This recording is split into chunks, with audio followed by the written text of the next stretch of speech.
Richard Carnelosi, The Monster! Já tá aí? Eu tô aqui. Cara, se eu fosse aquele... Como é que é o nome daquele cara do MMA que faz as apresentações? Alguém lembra? Você lembra do nome do cara? Não tenho a menor ideia. Eu também não sou um grande seguidor de MMA. Mas apresenta igual o Faustão e o Silvio Santos, já está fazendo sucesso com isso daí, já estou vendo só. Vai ser um prazer. Nós vamos receber o Richard. O Richard é conhecimento em forma de pessoa. Ele é a encarnação do outsourcing de tudo. Pessoal, vamos falar sério. O Richard é um grande cara. Ele tem um conhecimento vastíssimo, uma experiência maravilhosa, passou por empresas como Lexmark, Sonda, agora está na CEAL. Um cara muito, muito gentil. Eu vou falar uma coisa, eu postei a foto dele, eu vou falar, você vai ficar vermelho, mas eu postei a foto dele agradecendo a participação, postei no LinkedIn. Galera, choveu elogios sobre a liderança dele, sobre o ser humano que ele é. Então, além do conhecimento, ele é um cara muito gentil, pé no chão, que tem uma carreira em total ascensão, mas que se manteve como uma pessoa acessível e bacana. Acho que isso é uma lição para todos nós. Quando a gente ganha poder, é importante a gente manter os dois pés bem plantadinhos no chão, porque o mundo ele é redondinho, né, Richard? Muito redondo, mas obrigado pelas palavras aí, Mazel. Obrigado aí, parabéns pelo evento. O evento é fantástico, né? Acho que pude rever aí muitos colegas de trabalho, pessoas que trabalharam comigo, outros parceiros de negócio, né? Com quem você já... Com quem eu trabalhei daí? Putz, já trabalhei com o Quiros, já trabalhei com o Marcelo Bravo, trabalhei com o Regers, com o Lopes. Nossa, uau! Né? Você está em casa? Estou em casa, a equipe aí. O PC foi um grande parceiro de negócio quando eu estava na Simpress, enfim. O Leandro Ramos também, quer dizer, tem todo... Mas é sacanagem me colocar para falar depois do PC, desse pessoal, desses monstros todos aí, porque meu... parece que vai ficar chinfrim aí perto desses caras aí. Mas, não, assim, cara, você... A ideia é bater um papo aqui, é conseguir tentar direcionar, principalmente quem vem da área de outsourcing de impressão, para o que fazer a seguir, né? Então, assim, vou falar um pouquinho aí de passado, presente, mas qual que é a evolução do outsourcing de impressão e como que esses canais podem pensar de uma maneira diferente para tentar sobreviver a tudo isso que a gente vem enfrentando aí, não só em termos de evolução de negócios, como também da questão da pandemia, né? Então, essa é a ideia desse bate-papo aí. Richard, eu honestamente acho que você é alguém que está no campo, vivenciando e que, né, tem um background maravilhoso. Então, vai para cima, eu vou sair fora, eu volto daqui uns 35 minutos. Eu justamente separei um espaço mais longo para você, porque eu acho que a tua experiência é riquíssima e você tem esse feeling de entender como é que estar no dia a dia, gerenciar equipes e toda essa transformação que a gente está passando. Todo mundo que veio para cá tem um alto know-how, mas eu acho que a tua experiência é muito, muito rica. Obrigado, eu vou sair de cena, volto daqui 30 minutos, 35. Minha apresentação tá ok aí? Todo mundo vendo? Então, bem, vamos lá, então. Falando um pouquinho de mim, coisa bem rápida, estou há 30 anos quase no mercado. A ideia é que comecei a trabalhar com 7 anos, né? Então estou há 30 anos nesse mercado. Comecei como técnico de copiador, então passei por algumas empresas, fabricantes e canais, eu acho que é importante. Então comecei minha experiência lá na Mita, antes de ser Kyocera, passei por Konica Minolta, Lexmark, Sonda, Simpress, entre outras aí. Hoje estou na CEAL. Mas a ideia é mostrar que toda essa evolução de como veio o negócio de outsourcing de impressão, desde o momento de copiadoras e até para onde está indo, que eu gosto de chamar, que o mercado tem chamado de digital workplace. Então, para a gente ser bastante, não ter nenhuma surpresa aí durante a minha apresentação, nos próximos slides, o que a gente pode esperar de mim aí nos próximos slides? O que eu mesmo espero de mim? Bem, primeiro que eu vou ser agnóstico, não vou falar de fabricante A, fabricante B, não vou favorecer nenhuma marca. Segundo, vão ter algumas opiniões controversas, né? Gosto muito de provocar com algumas opiniões, com alguns insights. Vou ter que utilizar alguns termos em inglês, infelizmente não consigo escapar disso, até porque coisas muito novas normalmente não têm uma tradução. Okay? Devo fazer alguma analogia ou historinha. Pode acontecer algum latido aqui, então minha cachorra, ela pode ter um vizinho tocando campainha, ela vai dar uma latida aí no meio do nosso bate-papo. E algum palavrão pode escapar aí, já peço desculpas. E, com certeza, alguma piada sem graça, como diriam minhas filhas, alguma piada de tiozão. Bem, entrando um pouquinho mais no assunto, vamos falar qual foi o cenário que a gente viveu em 2020, quando a gente fala de outsourcing de uma maneira geral, mais indo para outsourcing de impressão.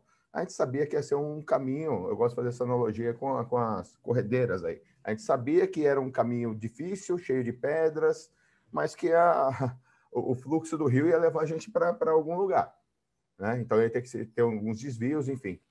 Só que veio a pandemia, né? Então, o rio que já era difícil, já era complicado, começou a ter mais dificuldades ainda. E quando aparecia um cliente, então, você tinha 300 fornecedores aí para tentar ganhar o negócio. Então, foi um ano muito difícil. Quando a gente fala de outsourcing de impressão, creio que a grande maioria, apesar do Anderson da NDD ter falado em queda de 20%, eu creio que grande parte das empresas que focaram em outsourcing de impressão foram quedas acima de 40%, né? Com exceção aquelas de banco, que trabalhavam com bancos ou contratos maiores, mas a grande maioria, aí, no mínimo 40% teve de perdas. E a gente tem que aprender a viver com isso. E aí eu vou dar um pouquinho, aí vou parecer um pouquinho o Marty McFly aí e falar um pouquinho, ir lá para trás, para a gente começar a falar da tecnologia, para a gente poder entender a questão do Digital Workplace. Então, vamos voltar um pouquinho no tempo e vamos falar de algumas tecnologias, de avanço da tecnologia. Falando da Apollo 11, né? Apollo 11, que teve uma tecnologia de ponta, né? No final da década de 60, para poder o primeiro homem pousar na Lua. E aí, quando a gente fala da década de 80, a gente tinha N dispositivos aí que a gente parecia aí uma árvore de Natal para poder ter tudo isso. Só que, quando a gente fala da tecnologia hoje, um telefone tem milhões de vezes mais capacidade de processamento do que uma Apollo 11. Todos esses dispositivos dos anos 80 estão inclusos dentro de um celular. A gente só não está vendo a impressora aí, né? E a impressora por quê? Qual é a grande evolução das impressoras nos últimos 3 anos? Isso a gente tem que começar a pensar. Teve grandes evoluções dentro do hardware. Então, por isso, ali a gente tinha que começar a pensar de uma maneira um pouco diferente. Mas o fato é que a tecnologia, ela é exponencial. Ela vem dobrando a cada 6 meses, já vem lei de Moore, que já diz sobre essa questão da evolução da tecnologia. Só que nós não temos essa exponencialidade, né? A capacidade da adaptação humana, ela é de uma maneira linear. Então, por isso que a gente tem que começar a pensar de uma maneira diferente, muito mais rápido, ter uma capacidade de adaptabilidade muito mais rápida, para que a gente possa chegar perto ou tentar seguir uma curva de exponencialidade. É assim que estão as empresas. A economia está de uma maneira exponencial, a tecnologia está de uma maneira exponencial, então a capacidade humana tem que estar muito próximo e fazer alguma coisa diferente para tentar acompanhar essa exponencialidade dessas tecnologias e da economia, né? Tanto que a indústria 5.0 está aí, onde a gente fala da capacidade da capacidade humana trabalhar junto com a capacidade da tecnologia. E aí, nisso, para onde a gente está indo? A gente está indo para singularidade. O que é a singularidade? A singularidade é a capacidade de processamento dos equipamentos, ter a capacidade de processamento de todos os cérebros da população mundial num único dispositivo. Então, essa é a capacidade, é aí que a gente está indo o mercado está indo para essa singularidade. Tanto que você começa a ver que cada vez mais a gente passa menos tempo para uma determinada revolução. Para a revolução da agricultura até a revolução industrial, passaram-se mais de 8.000 anos. Quando a gente fala da revolução industrial para um tubo de lâmpada, né, para uma lâmpada, foram 120 anos. Para o homem pousar na Lua depois da invenção da lâmpada, foram 90 anos. A internet veio 22 anos depois do homem pousar na Lua. E a gente conseguiu fazer a sequência do genoma humano 9 anos depois de vir a internet. Então, ou seja, cada vez as coisas muito mais rápidas. e a gente tem que estar acompanhando. O nosso negócio tem que estar acompanhando isso. Não é fácil, mas cabe muito a questão de não parar de aprender nunca. E para isso, adaptar-se é essencial. Adoro essa frase aí do Stephen Hawking, que é onde fala que a inteligência é a capacidade de se adaptar à mudança. Então, depende do mercado que a gente esteja atuando, a gente tem que pensar, olha, o que me trouxe até aqui não é o que me leva daqui por diante. Então, isso, para nós, tem que ficar isso muito claro. E o mundo de outsourcing impressão está vivenciando isso. Pô, me trouxe até aqui, ganhei muito dinheiro com isso. E agora, em 2020, isso não aconteceu. E duvido que para os anos seguintes isso ocorra, se a gente não mudar e não atuar de uma maneira diferente. Aí vamos falar da palavra aí que foi o buzzword aí de 2020, que é a transformação digital. E vamos falar um pouquinho do outsourcing. Se você for na Wikipedia, o que eles vão falar que é a transformação digital? Que a transformação digital veio para ajudar as empresas a agilizar seus processos, melhorar sua produtividade, melhorar serviços e reduzir custos operacionais. Caramba! Isso é o que as empresas de outsourcing já fazem há anos. Quando a gente fala lá na década de 90, né, início do novo milênio, a gente fala de agilizar processo, a gente fala de melhorar a produtividade, melhorar serviço. Então, a transformação digital sempre esteve nas nossas vidas, não é uma coisa nova. Eu gosto de falar da aceleração digital. A aceleração digital é aquilo que essa evolução muito rápida, exponencial, e, obviamente, o maior vetor aí para essa aceleração digital, querendo ou não, foi a pandemia, que fez as pessoas pensarem e trabalharem de uma maneira diferente, ou seja, deu aquele empurrão. Aí, olhando como um provedor de serviços, um canal de outsourcing impressão, ou um fabricante, qual que é as grandes dificuldades, né? Ele tem que ser um canivete suíço. Por quê? Porque ele precisa reduzir custos operacionais, ser eficiente, né? Ele precisa pensar diferente, ser diferente do concorrente dele, que hoje o concorrente está a um clique de mouse, o concorrente não está em questão de distância mais, né? Foi bem o que o Daniel falou, o que o PC falou, ontem também foi bem falado isso. Então, assim, teu concorrente está a um clique de mouse, né? O mundo ele é plano agora. E não tem nada a ver com o Bolsonaro, mas estou falando efetivamente, economicamente falando e tecnologicamente falando, o mundo sim é plano. Tem que aumentar a receita, tem que aumentar a margem, né? Ser proativo. Tem que trabalhar fortíssimo na retenção dos clientes. É muito mais caro você conquistar um cliente novo do que fazer a retenção desses clientes. Tem que estar muito antenado nas metodologias de TI, de segurança, né? Temos que ser preditivos, antecipar alguma situação que possa ocorrer e principalmente também ser sustentável. As empresas que hoje não pensam na sustentabilidade, elas perdem muito espaço, principalmente para empresas novas que focam muito isso. Do outro lado, tem a dificuldade de ser cliente. Também não é fácil ser cliente, porque ele precisa também reduzir custo operacional e aumentar a produtividade da mesma maneira que seus fornecedores. Fazer a gestão dos ativos e de qualquer ativo. Isso é muito complicado e chato, porque ele acaba não tendo foco no core business dele, naquele negócio que vai fazer ele se perpetuar aí dentro da indústria que ele está trabalhando. A mobilidade, cada vez mais importante, a pandemia mostrou isso. Quer disponibilidade, SLA, quer ser produtivo naquele momento que ele mais precisa. Tem que ter capacitação, apoio aos usuários. Ele quer sim, porque ele quer se relacionar com 10 provedores diferentes.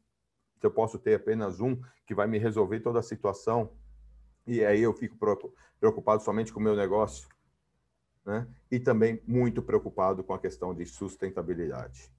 Então, no final das contas, a gente está falando de expectativas do cliente, né? E o cliente sempre quer algo mais, né? Que eu sempre costumo dizer, fritas acompanha o pedido, né? Então, muitas das vezes, nós como fornecedores achamos que ele está pedindo demais, mas não. No final das contas, ele quer que a gente supere essas expectativas. Isso vocês estão cansados de saber, não sou eu que vou conseguir passar isso nesses 40 minutos que a gente estiver batendo esse papo.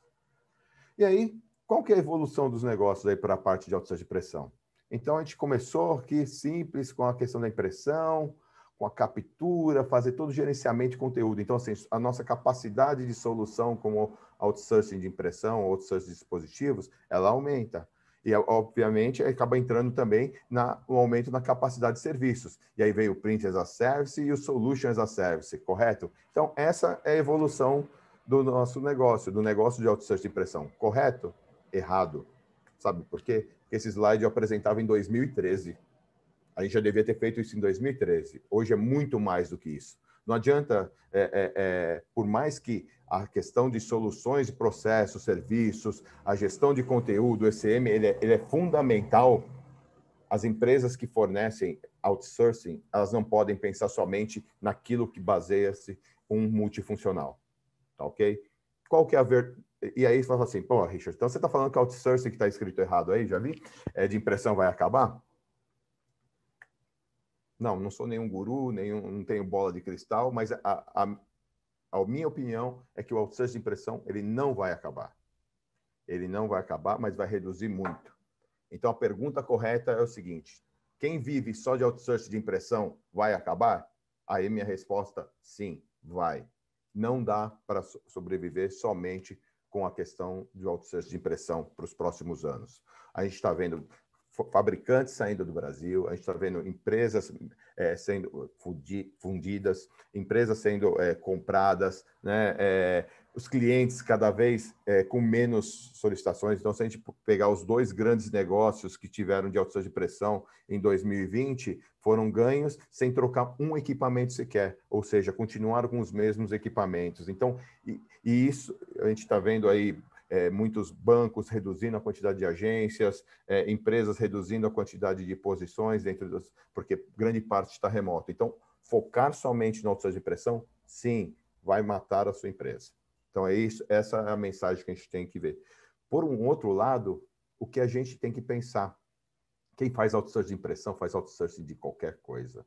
O outsourcing de impressão é o outsourcing mais complexo que existe, porque você tem que trabalhar insumos, você tem que trabalhar a capilaridade de assistência técnica, você tem uma capacidade logística fantástica para poder que esses insumos cheguem no momento adequado. O que a gente faz, quando a gente fala de outsourcing de pressão, a gente simplesmente loca um carro com gasolina, troca de óleo, tudo isso na casa do cliente. Então, esse skill nos permite fazer evolução, porque aí eu entro no discurso do Digital Workplace, porque é para aí que vem a evolução do outsourcing de pressão. Quando a gente começava lá com copiadora, que tinha uma complexidade muito baixa, o que o cliente comprava? Velocidade, aí o cliente comprava quantas páginas por minuto, quantas páginas eu vou imprimir, a máquina é grande, é pequena, é isso que ele comprava. Veio a revolução digital e onde os mercados, o mercado de copiadora e o mercado de impressora se fundiram em um só. Então, vieram os MFPs. Então, aqui, por exemplo, quem veio de copiadora, que era a Minolta, que era a Canon, de repente começa a vir em HP, Lexmark, impressoras. Então, você começa a ter uma fusão de mercado onde todo mundo passa a ser concorrente. Começamos com soluções especialistas, aí processo de negócio, veio o MPS, todo outsourcing de pressão, todo mundo navegando nessa onda. E agora vem uma nova consolidação de mercado, que é o Digital Workplace. Que o Digital Workplace, eu estou falando de workflow como serviço, é o tudo como serviço, ou o XaaS, como todo mundo gosta de falar, Everything as a Service. Enfim, porque a gente está falando de workflow como serviço, a gente está falando de colaboração como serviço, a gente está falando de plataformas de gestão de conteúdo, falamos de lousas inteligentes aí para a área de educação, a gente está falando de N coisas. Então, o que quero dizer com isso? Que outros mercados de PCs, laptops, coletores, qualquer dispositivo passa a ser meu concorrente.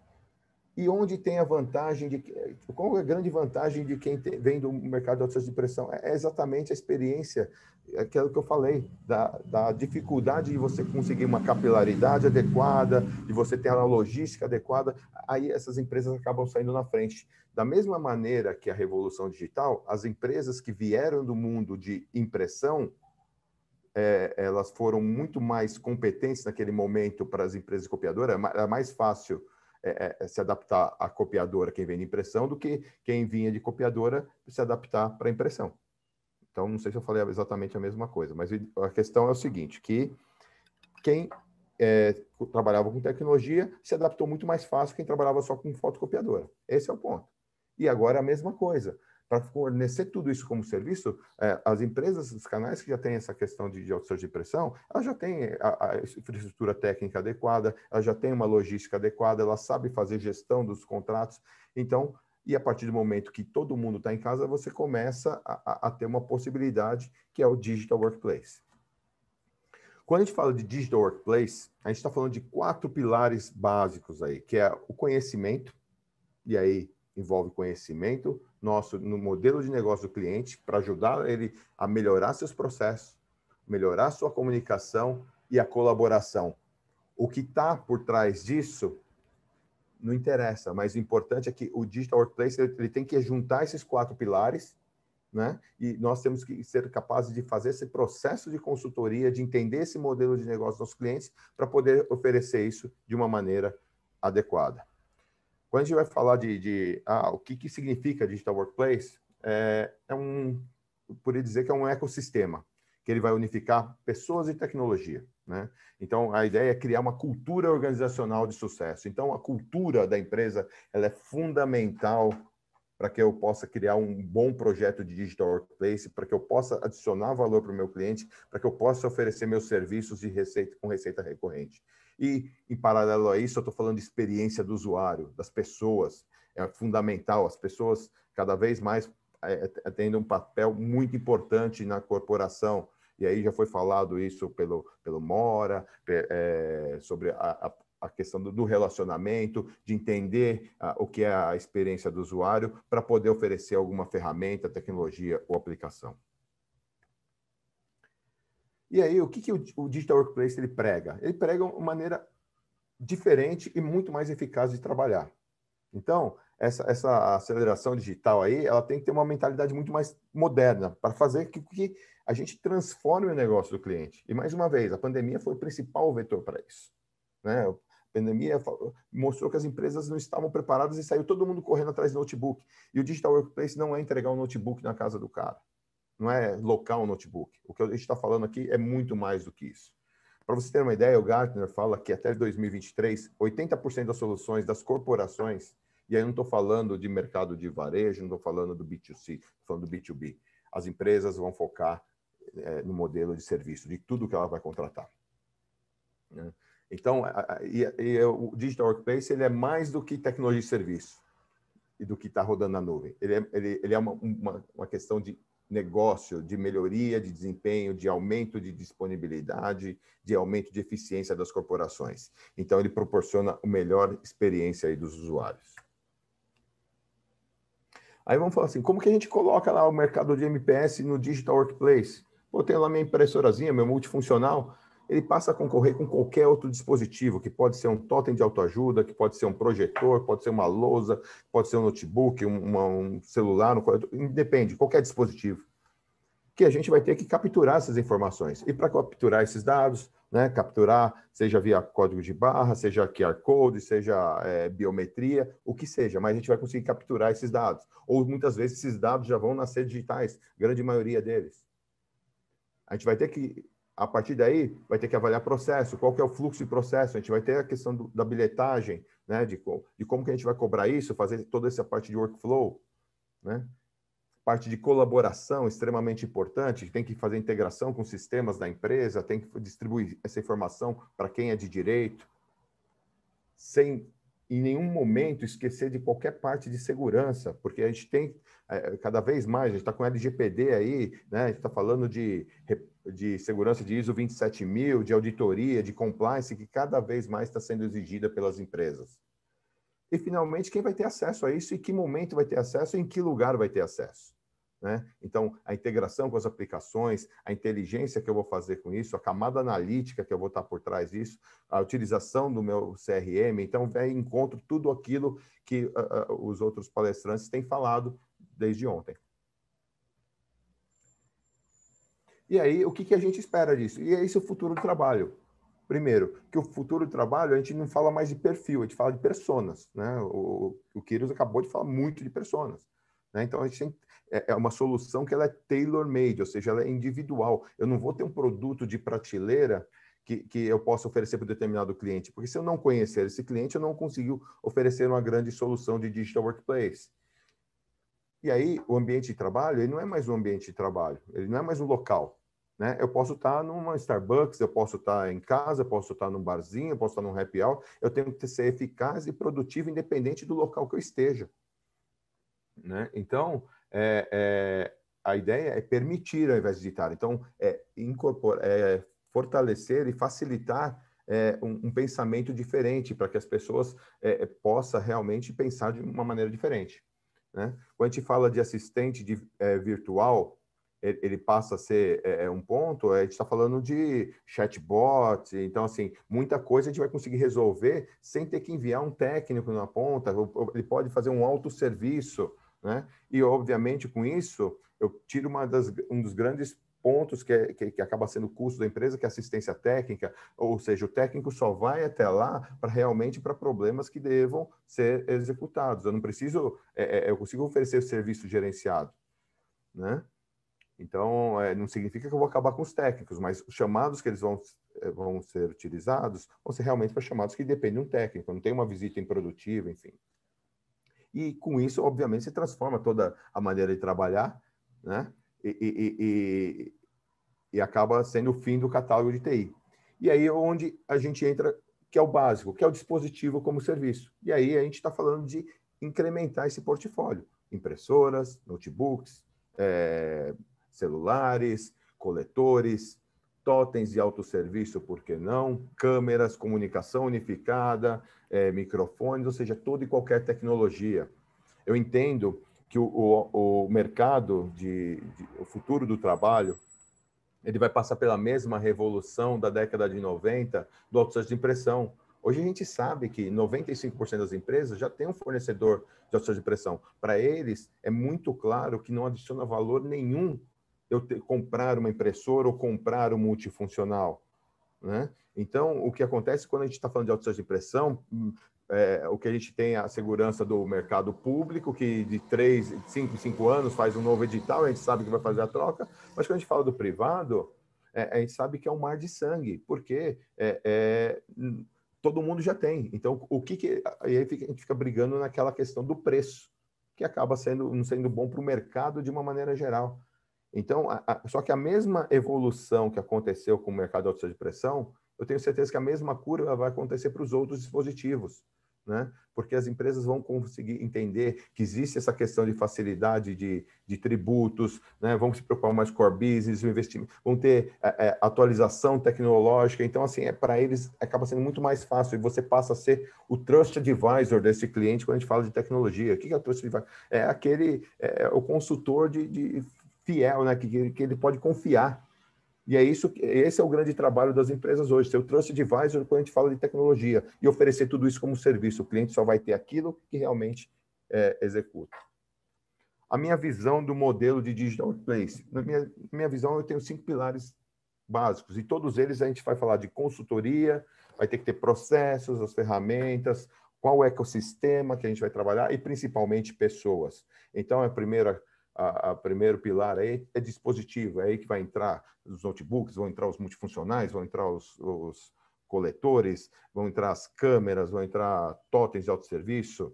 Aí tem uma área de digital science, que acaba entrando muito a ver com a palestra do Juliano Martins e do Quiros, que a gente fala de como que eu posso usar marketing, e muitas vezes o marketing do digital science, para quem não sabe o que é digital science, imagina esses painéis de LED que ficam mostrando propaganda, essas máquinas de autosserviço, de Coca-Cola, no posto de gasolina, enfim, tudo isso que está muito associado com a questão de marketing digital. Então, o Digital Sign, você pode fornecer o hardware como serviço e o próprio cliente pode investir em marketing dentro dessas telas, tudo para que ele possa recuperar parte desse investimento, ele consegue ganhar dinheiro. Então, você passa a trabalhar num modelo de negócio muito diferente. Estamos falando de toda a parte de networking, telefonia, que é toda a parte de infraestrutura. E a gente está falando de roteador, estamos falando de servidor, de cabeamento estruturado, tudo isso como serviço. Mobilidade, não só o celular, mas os sistemas que estão por trás da mobilidade, são os MDMs, que gestão que eu tenho remota, a gente tem que vender gestão, a gente tem que vender, é isso que o cliente precisa. Ele não quer saber que esse dispositivo dele é A, B ou C, ele quer gestão disso daí, saber onde está e que esteja disponível. Comunicação unificada, colaboração e automação, isso foi um boom em 2020, por causa... Aqui mesmo a gente está utilizando a plataforma de colaboração, que é o Zoom. Então, a gente está falando de N plataformas que a gente pode incorporar tudo isso para que as pessoas se comuniquem melhor e sejam mais eficazes. E automação. Automação é o RPA, né? É o chatbot, é criar um processo robotizado para que eu não tenha uma pessoa lá fazendo processos iguais todos os dias. A gente precisa das pessoas pensando. E isso a gente pode oferecer no modelo de Digital Workplace.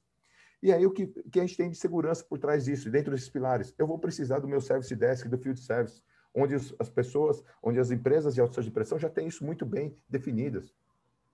A gente vai precisar da camada logística, porque eu vou precisar entregar isso numa capilaridade ainda maior, principalmente porque as pessoas estão dentro de casa.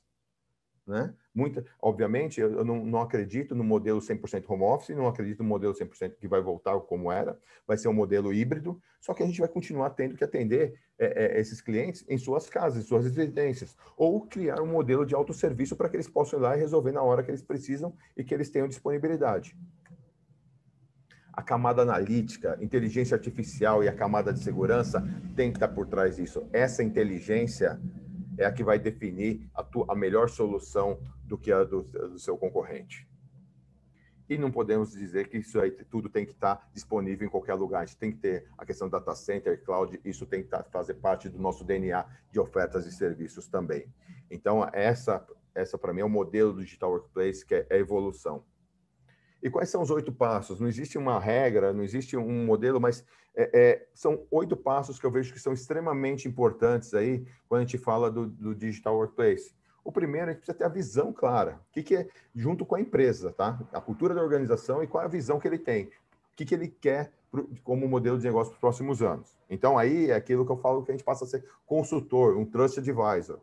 Né? Então, essa é a primeira visão. A partir daí, se definir uma estratégia. Qual que é o roteiro para chegar a esses objetivos? Né? Qual que é a abordagem que a organização vai utilizar? Né? A gente tem uma questão de change management também, que muda a maneira de trabalhar. E, obviamente, eu sempre fiz a coisa dessa maneira. Como que eu vou fazer de maneira diferente? A gente tem que ajudar nesse ponto. As métricas, o que a gente vai medir para saber se está sendo eficiente ou não? Experiência do colaborador.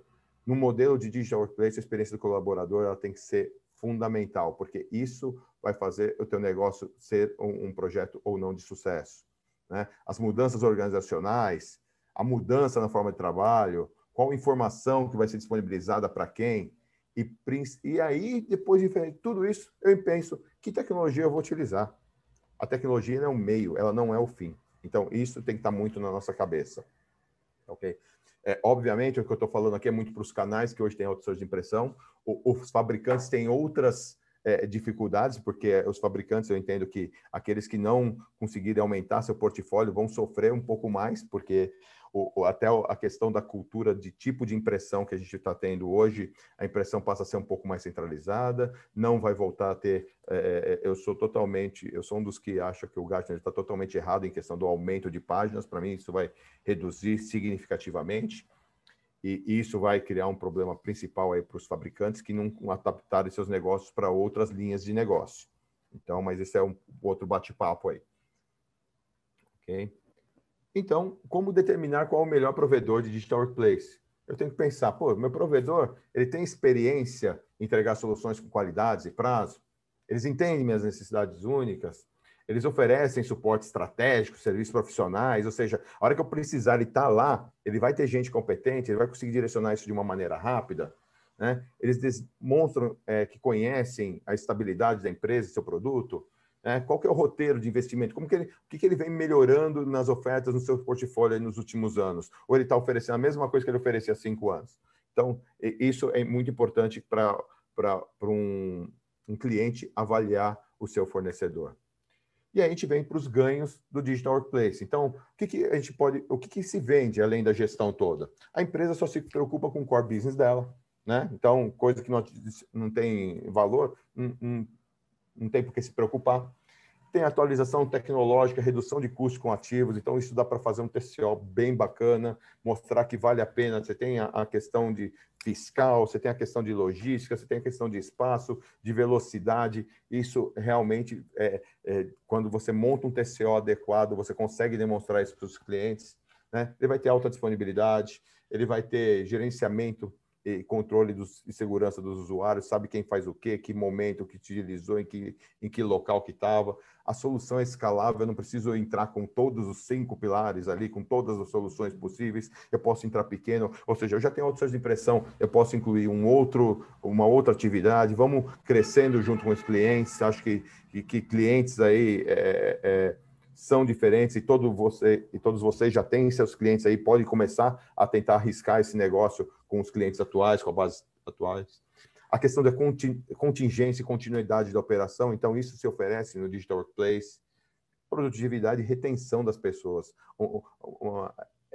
Quando você tem a ferramenta certa e você consegue ser produtivo independente do local, isso retém também grandes talentos, você tem as pessoas, então permite o self-service. Eu vou resolver o problema na hora que eu tiver um tempo, eu não posso ser agora, é um problema que não é totalmente crítico, mas eu consigo resolver depois. Então os bots, as automações que você oferece, você consegue permitir self-service, caramba, e otimização de processo e redução de custo. Então, isso que é o que Digital Workplace ele pode e vai oferecer, desde que você tenha um projeto muito bem fundamentado.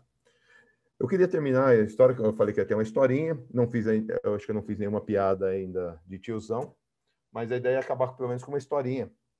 E quem trabalhou comigo conhece a historinha que eu conto para todo mundo. Então, assim, existia um sujeito milionário, totalmente excêntrico, que fez uma festa para 600 pessoas aí, não era época de Covid, obviamente, né?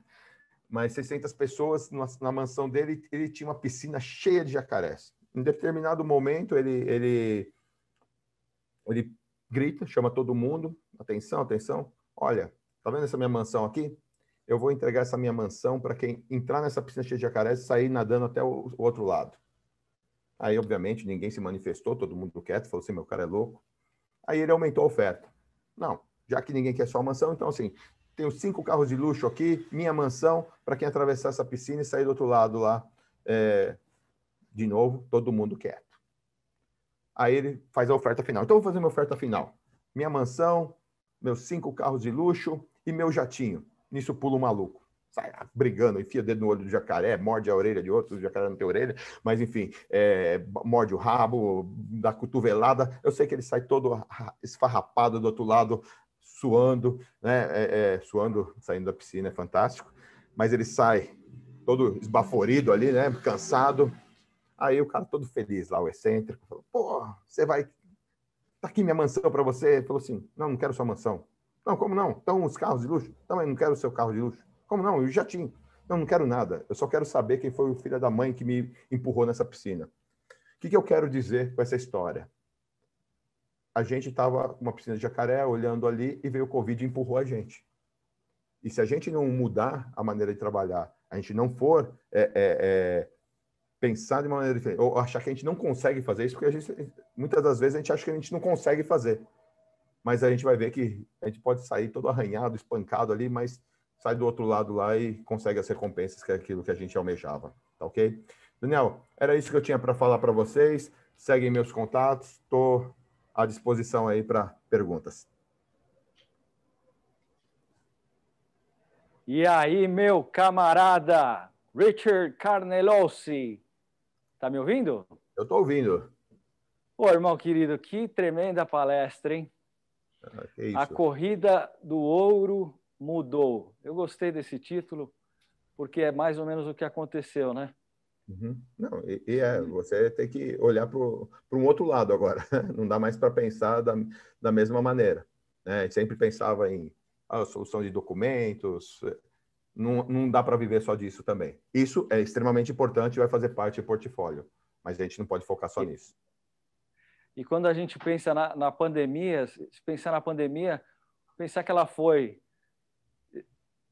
um movimento que empurrou todo mundo para a piscina dos jacarés, né, cara? Exato, todo mundo. Não caiu um só, já caiu todo mundo junto. Tava todo mundo olhando para cima ali, né? Então, no final das contas, é isso daí. É, é muito... Cara, o que você falou, eu me espelhei muito. Acho que é uma aula muito profunda que você falou. Hoje em dia acabou essa questão de onde você trabalha. E alguém colocou até uma pergunta, o Sebastião da Superdata, se você é um multivendor. Você precisa acabar incorporando vários serviços e quanto mais valor você agregar, quanto mais interação tiverem os devices, mais esse cara é fidelizado, mais esse cara vai amar você como provedor. Né? E o ecossistema de parceiros ele é fundamental. Você tem que escolher os parceiros. Você não pode também chegar e falar assim, eu tenho o multivendor, ele tem que entender o seguinte, ele tem que ter 2, 3 parceiros bons para cada uma daqueles pilares que eu disse. Não adianta a gente ter 10 parceiros e ficar... Não, a gente tem que casar com o parceiro. Ó, vamos começar um negócio do zero, vou determinar um parceiro. Então, isso é fundamental para que os negócios sejam feitos melhores. Porque você faz isso uma vez, aí você muda de parceiro no meio do jogo, obviamente você começa a ter... então, o trabalho com os fabricantes tem que ser muito próximo, né? Então, vamos escolher quais negócios com quais fabricantes. Eu acho que isso é um grande... No passado, justamente foi o contrário, né? Quem tinha 1 ou 2 fornecedores, vamos dizer, de equipamentos de impressão em particular, que é, acho que o histórico da maioria aqui, tinha 1 ou 2, depois entendeu que precisava ser multimarcas, né? Que cada um começou a criar uma expertise, então a Konica Minolta era melhor para isso, não sei o que é melhor para cor, e a Brother é melhor aqui, e de repente todos nós, né, principalmente quem faz outsourcing, está vendo, bom, além disso, eu vou ter que ir, como está escrito atrás, beyond, né? Ter que ir além. Exato. Tem que ser. E olha, eu vou te falar, o que acontece, né, Richard? Você trabalhou em grandes empresas, e eu tenho certeza que tem pessoas aqui que são, como eu, pequenos, médios empresários, e a gente não tem essa velocidade, né, cara? Então, o desafio é gigante. Depois vai entrar o Leandro Ramos falando sobre ECM. É um cara que tem uma expertise ferrada em ECM. Ele foi um dos pioneiros. Ele é um mestre disso, né? O Leandro cara, entendeu? Tem que colar nesses caras, né? Veio a Grenk aqui, o Sérgio, cola nesse cara para ver, né? Um dinheiro barato é importante, em algum momento você vai precisar.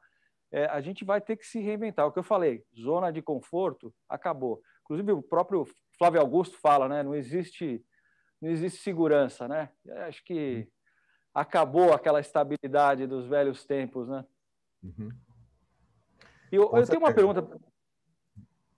uma pergunta para você que foge um pouquinho do tema, tem algumas outras perguntas boas, eu vou fazer uma. Que é uma preocupação, você tem filhos, conversei bastante com o Marcelo Bravo, tem filhos, o Leandro tem filhos. A gente pensa na nova geração, né? Os millennials. E a gente sabe que eles gostam de diversidade, que eles têm agilidade, que eles realmente são... Né, o DNA dos caras é diferente, aprendem com muita rapidez, já nascem com o smartphone na mão. Agora, como é que é o marketplace para esses caras assim?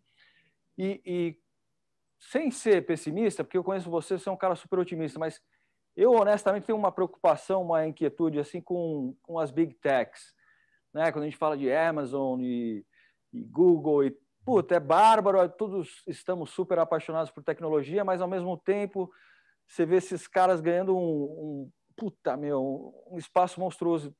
E aí a gente fala de RPA, né, de você automatizar processos, isso acaba implicando em cortes. Então, é bonito pra cacete, mas e aí, mano, daqui a 20 anos, o que você vai falar pro teu filho? Então, aí que vem a questão da indústria 5.0, né? Como incorporar tecnologia e as pessoas. Eu entendo o seguinte, o técnico, vamos colocar o técnico de campo, que faz até a questão de uma pergunta aí. A partir do momento que tem inteligência artificial, tem o chatbot, mas tem coisa que vai precisar ainda da interação humana.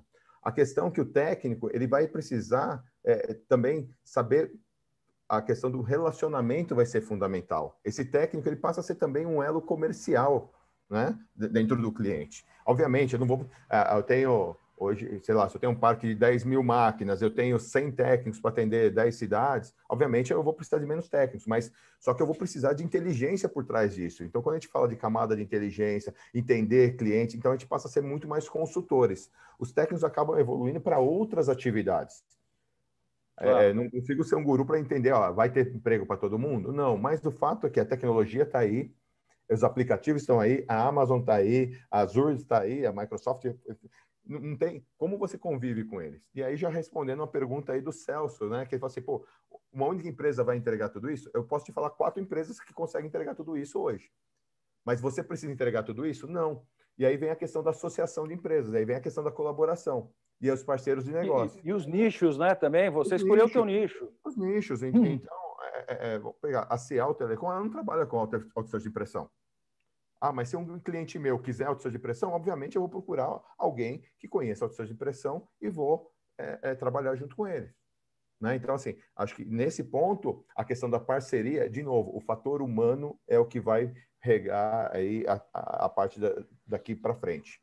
Os próximos foi até, acho que anos. uma pergunta do Ponce, né? K12 mais Ponce. Eu não sei se até se é um Ponce que eu conheço, que é um amigo meu, trabalhou na Ricom, um grande cara. Mas, enfim, se for, eu acho que é isso. As relações humanas sempre vão estar necessárias, só que o grau de sofisticação ele vai aumentando. E a questão, né, Richard, que a gente se pergunta é pegar pessoas que estão hoje nos seus 30, 40, puta, eles têm que se turbinar, tem que mergulhar, estudar, que nem ontem o Michael Tesh falou, final de semana você faz lição de casa. Fala, lição de casa fazer na 4ª série. Maluco, você quer ter sucesso? Pode botar lenha na fogueira, meu. É que eu escuto aí muitos atletas, né, que de sucesso, né, eu gosto de falar de atleta porque você pega uma hora aí, uma hora é um parceiro do handebol, né? Então, uma hora é demais, meu. O cara é monstro. Uma hora é um parceiro do handebol. Então, assim, não era tão bom quanto ele, né? Estou longe de ser um oratório. Mas, enfim, de qualquer maneira, o que a gente entende é que eu tive sorte. Depois que eu comecei a treinar 10 horas por dia, eu comecei a ter sorte. Então, assim, infelizmente, o mundo hoje não te permite, e até por aquela exponencialidade tecnológica que eu apontei lá no meio, que a gente tem que ter a questão da capacidade humana de adaptação, que ela é linear. Sim. Então, se eu não conseguir fazer de uma maneira, olhar assim, o que é importante para mim, para onde esse meu negócio está indo, então, assim, cada um vai criar o seu caminho. Mas o fato é o seguinte, se eu ficar fazendo a mesma coisa que eu fiz até agora, que eu tive sucesso, não é o que vai me levar daqui para o diante. Esse é o ponto. E você mencionou o Harvard Business Review, ou foi o Kiros, mas assim, tem inúmeros estudos, justamente que a gente tem o famoso QI, né, que na década de 50, 60, 70, era super valorizado. Aí você entra o QE, que é o quociente emocional, entrou o Daniel Goleman falando de inteligência emocional. E inteligência emocional ainda é uma coisa que o pessoal tem dificuldade. Então, isso aí, você falando desse profissional que é técnico, para ele migrar para ser mais consultivo, ele tem que trabalhar. Então, é curso, é final de semana. Eu não sei se eu sou workaholic, né? Bem próximo. Mas tem que... cara. Não é só exatamente. workaholic. Né? A gente que faz a nossa carreira. Antigamente, aí, Daniel, você que é um cara muito mais velho do que eu. Obrigado. Eu não vou te xingar porque a gente está ao vivo, tá? Depois eu mando um WhatsApp para você. Mas você lembra que as empresas investiam. Eu, por exemplo, eu tive uma grande empresa que investiu muito em mim, que pagou meu MBA, que pagou minhas certificações. Hoje não acontece mais isso. Hoje a gente é responsável pela nossa carreira. Então, assim, não dá para ficar esperando a coisa cair do céu. Então...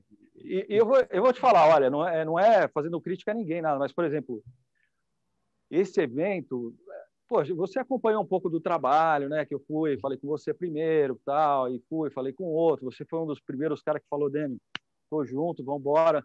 Um dos caras que também não perguntou o que era. Perguntou por cima, mas falou, tô dentro. E, cara, assim, eu entendo que era para ter nego pra cacete aqui. E o que vai acontecer? Segunda-feira, vão mandar e-mail, já tem gente pedindo acesso às palestras. E se você der o acesso grátis, provavelmente ele também não vai ver, porque ele não está disposto a fazer esse extra mais, fazer mais que o combinado. E, assim, por isso que muitas pessoas vão morrer no caminho. Foi o primeiro e-mail que eu mandei divulgando, falei, ou a gente muda, e inclui a DMZ. Isso aqui hoje não tem valor, é o que eu vendo. Ah, meu, é legal pra cacete, olha, eu me matei, passei 2 anos desenvolvendo esse produto. Cara, legal, teve vários projetos que a gente vendeu 300, pedido de 100 pau, 150 pau, legal, mas, cara, se eu não incorporar outras coisas na DMZ, daqui a um ano, Daniel Mazel é história. Mas aí é que eu falo da questão da expertise, né? Então, assim, a outsourcing de pressão, cara, a gente tem uma expertise muito grande em como prover serviços. É a mesma Não, o cara coisa. ninja. O teu dispositivo aí, por que não utilizar ele, em vez de utilizar só no multifuncional, colocar num locker, numa tela de autosserviço, porque vai precisar, né? Vai precisar de uma questão de comunicação unificada que eu vou contratar como serviço. Então, assim, é você realmente pegar aquilo que a tua experiência, ela não pode ser jogada fora. Mas como eu pego essa experiência e consigo construir algo melhor com a tendência de mercado? Eu acho que essa é a mensagem principal. Tem que se movimentar. O Carlos Ribeiro, que vai entrar agora, ele tem um software maravilhoso. A gente está fazendo uma parceria justamente para criar serviços inteligentes, fazer gestão de pessoas, fazer people tracking. Eu também comecei com, não sei se vai dar, não vai dar para ver, mas com um leitor facial para liberar portas, e justamente com o software do Carlos, a gente vai dar uma inteligência para isso gigantesca. Mas, enfim, eu estou me mexendo, cara. Eu estou me mexendo porque eu entendi. Ou a gente sai correndo ou afunda. Tem, né, aquela analogia de que está entrando água no barco, né, cara? E você tem que ficar jogando. Meu, o buraco, de repente, dobrou de tamanho. Você tem que sair jogando água fora, porque senão afunda. Irmão, querido, porra, se você estivesse aqui, eu ia te dar um abraço, cara. Eu ia te beijar. E, porra, velho, eu tenho umas gatas trabalhando aqui. Assim? Hã? Tá bom, assim, um abraço virtual, assim. Virtual, ó. Eu até passei um perfuminho aqui, mas... Passou. Cara, eu tô 3 dias sem tomar banho, velho, por causa do evento. Que beleza, o pessoal aqui não tá aguentando, cara, ó. Não, mentira, pelo amor de Deus, pô. Irmão querido, parabéns obrigado, viu? Aí. Parabéns aí. Muito obrigado, muito obrigado. O pessoal que está perguntando aí da gravação, a gente vai disponibilizar, não sei como. Eu preciso falar primeiro também com os palestrantes. Todo esse material pertence à DMZ, que organizou, e também aos palestrantes. Então, antes de divulgar, de fazer qualquer coisa, por favor, não espalhem os vídeos, quem gravou, alguma coisa, tá bom? Tem todo um trabalho por trás, então a gente vai ver se consegue disponibilizar.